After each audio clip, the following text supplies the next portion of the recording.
Assalamualaikum warahmatullahi wabarakatuh. Saya Muhammad Fahri Alamsyah dari kelas F2V. Saya dari kelompok 4. Hari ini akan membahas tentang privasi. Sebelumnya saya akan menjelaskan pengertian dari privasi itu sendiri. Privasi atau privacy secara umum memiliki arti suatu keadaan di mana kehidupan pribadi seseorang atau sekelompok orang terbebas dari pengawasan atau gangguan dari orang lain.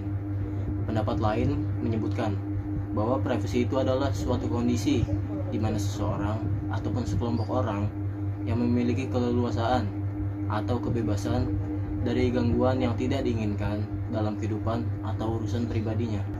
Setelah dari pengertian privasi tadi, kali ini saya akan menjelaskan fungsi dari privasi itu sendiri. Yang pertama adalah menghormati orang. Banyak orang yang mengerti akan privasi, tetapi sedikit yang mau menghargai privasi tersebut. Individu harus diperlakukan sebagai agen otonom yang mampu menjalankan otonomi mereka semaksimal mungkin, termasuk hak untuk privasi dan hak untuk memiliki informasi pribadi terhadap tetap rahasia. Dengan menjaga privasi bukan berarti kita orang yang introvert, tapi kita butuh tempat untuk hidup kita sendiri dan bukan untuk orang lain ketahui. Hal ini menunjukkan bahwa kita memerlukan ruang pribadi yang tidak untuk diketahui semua orang. Fungsi dari privasi yang kedua adalah kebaikan. Menjaga privasi dan kerahasiaan membantu melindungi peserta dari potensi bahaya, termasuk bahaya psikologis, seperti rasa malu ataupun tertekan, kerugian sosial seperti kehilangan pekerjaan atau kebangkrutan seseorang, dan pertanggungjawaban pidana ataupun perdata. Fungsi ketiga adalah confidentiality ataupun kerahasiaan. Definisinya itu sendiri adalah menjaga informasi dari orang yang tidak berhak untuk mengaksesnya. Contohnya adalah data-data yang sifatnya pribadi, seperti nama, tempat tanggal lahir, social security number, agama, status perkawinan, penyakit yang pernah diderita, nomor kartu kredit, dan masih banyak lagi.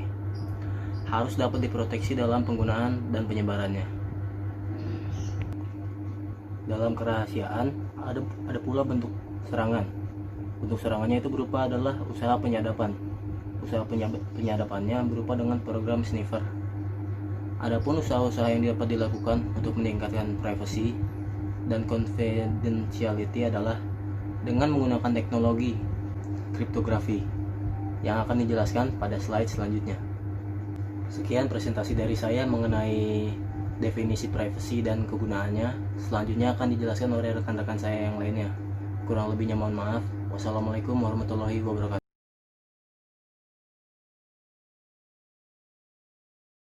Definisi kriptografi.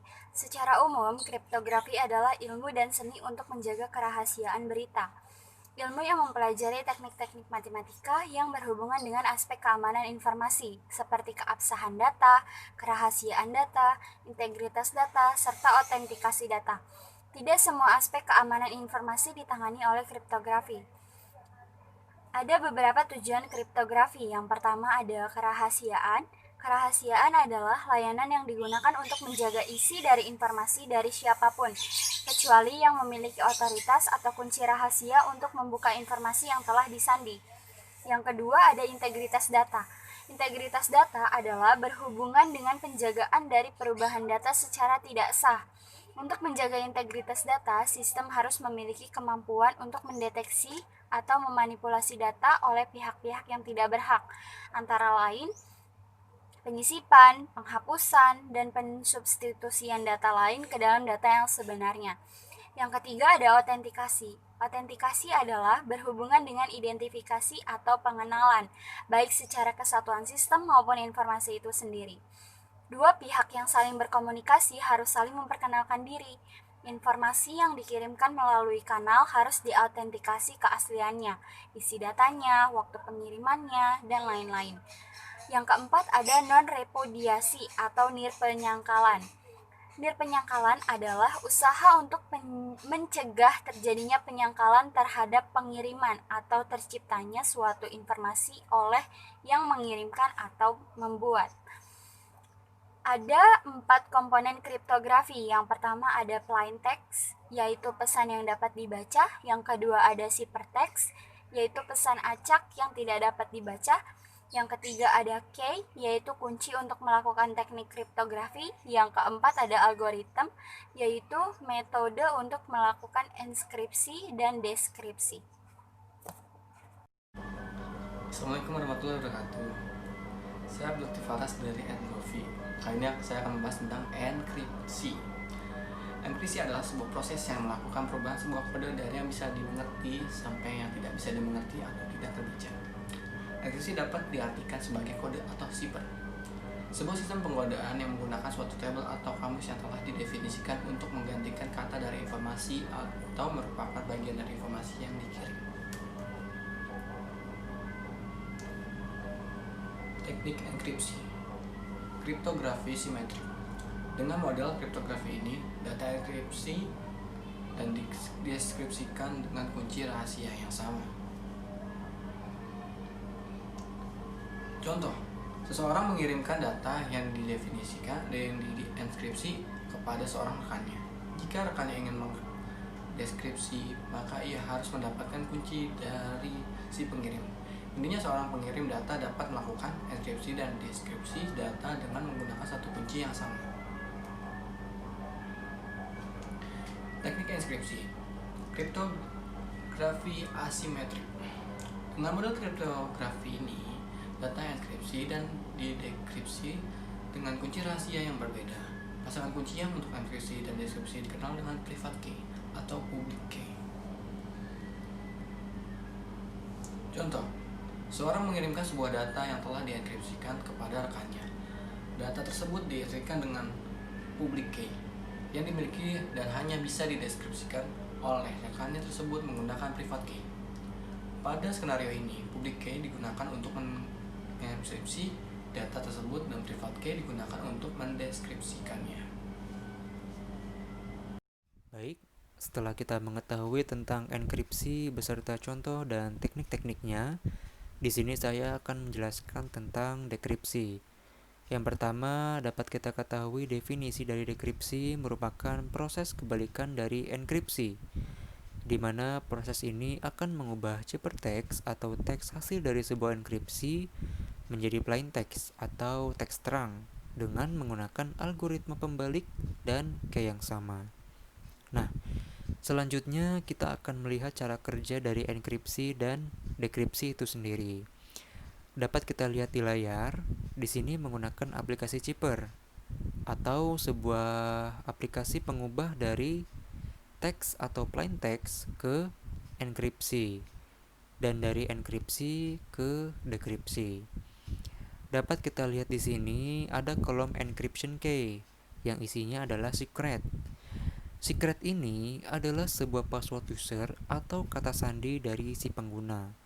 Apabila kita mengetahui password ini, maka kita dapat melihat sebuah plain text atau pesan yang tertera di sini yang berisikan eDeveloper is a rather amazing tool. Nah, teks ini disebut juga sebagai plain text atau teks terang. Apabila kita tidak mengetahui password pengguna, maka yang dapat kita lihat hanyalah isi dari plain text yang telah diubah menjadi enkripsi atau diubah ke enkripsi. Seperti di kolom encrypt ini yang isinya adalah tulisan atau simbol-simbol yang tidak dapat dimengerti oleh manusia. Disinilah proses enkripsi dilakukan, yaitu mengubah plain text tersebut menjadi sebuah simbol-simbol atau tulisan yang tidak dapat dibaca oleh manusia atau disebut dengan enkripsi. Nah, di kolom selanjutnya atau kolom paling bawah, kita dapat lihat kolom decrypt. Di sini adalah proses pengembalian atau pembalikan dari encrypt ke dalam plain text atau teks terang yang bisa dibaca oleh manusia. Muncullah isi pesan tersebut di dalam kolom ini. Nah, itulah cara kerja dari enkripsi dan dekripsi yang sesungguhnya. Biasanya sistem keamanan ini digunakan apabila ingin mengakses sebuah file atau data di sebuah kantor yang tidak bisa diakses oleh sembarang pengguna atau pegawai.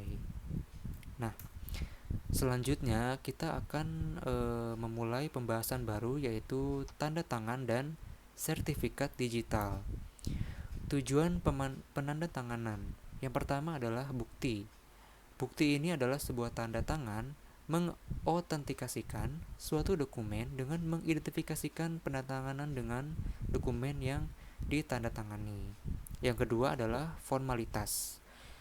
Penandatanganan atau suatu dokumen memaksa pihak yang menandatangani untuk mengakui pentingnya dokumen tersebut. Yang ketiga adalah efficiency, yaitu sebuah tanda tangan pada dokumen tertulis sering menyatakan klarifikasi pada suatu transaksi dan menghindari akibat-akibat yang tersirat di luar apa yang telah dituliskan. Yang keempat adalah persetujuan. Persetujuan ini adalah beberapa kondisi yang disebutkan dalam hukum. Sebuah tanda dengan menyatakan persetujuan pihak yang menandatangani terhadap isi dari dokumen yang ditandatangani. Dan selanjutnya kita akan mengetahui apa itu atribut dalam penandatanganan.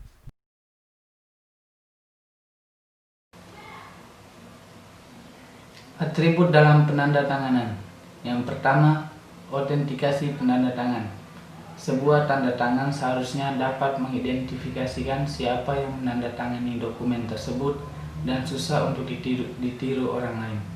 Yang kedua, autentikasi dokumen.